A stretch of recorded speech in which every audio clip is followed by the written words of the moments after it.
দুনিয়া এবং আখিরাতে উভয় কালে সম্মানিত হতে চাই। আল্লাহ রাব্বুল আলামিনের কাছে যদি আমরা চাই, আল্লাহ আমাদেরকে উভয় কালে দুনিয়া এবং আখিরাতে উভয় সম্মানিত করবেন। সুতরাং আমাদেরকে চাইতে হবে আল্লাহর কাছে।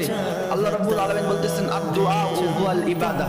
আল্লাহ রাসূল সাল্লাল্লাহু আলাইহি ওয়াসাল্লাম হাদিসের মধ্যে বলেছেন আদ-দুআ হুয়াল ইবাদা। দোয়া করা, আল্লাহ রাব্বুল আলামিনের কাছে চাওয়া, এটা হলো বড় একটি ইবাদত। আপনার যে জিনিসের প্রয়োজন আল্লাহর কাছে চান, আল্লাহ রাব্বুল আলামিন গায়েবী খাজনা থেকে আপনার হাজতকে পুরা করে দেবে। আপনি চাইবেন আল্লাহর কাছে আর আল্লাহ দিবে না এমনটা কিন্তু না, কিন্তু আজ আমরা আল্লাহর কাছে চাই না বিধায় আমরা পাই না। সুতরাং মুহতারাম হাজিরিন, আমাদেরকে আল্লাহর কাছে চাইতে হবে, আল্লাহর কাছে বলতে হবে মালিক আমার এই জিনিসের প্রয়োজন, আপনি ব্যবস্থা করে দেন। আল্লাহ রাব্বুল আলামিন আমাদেরকে সেই জিনিসের ব্যবস্থা করে দিবে ইনশাআল্লাহ। আমরা প্রত্যেকে তো চাইবো আল্লাহর কাছে, যেই জিনিসেরই প্রয়োজন হোক আমরা সবাই আল্লাহর কাছে চাইবো, মাবুদ আমার এই জিনিসের প্রয়োজন, এই জিনিসটা আমার খুবই প্রয়োজন।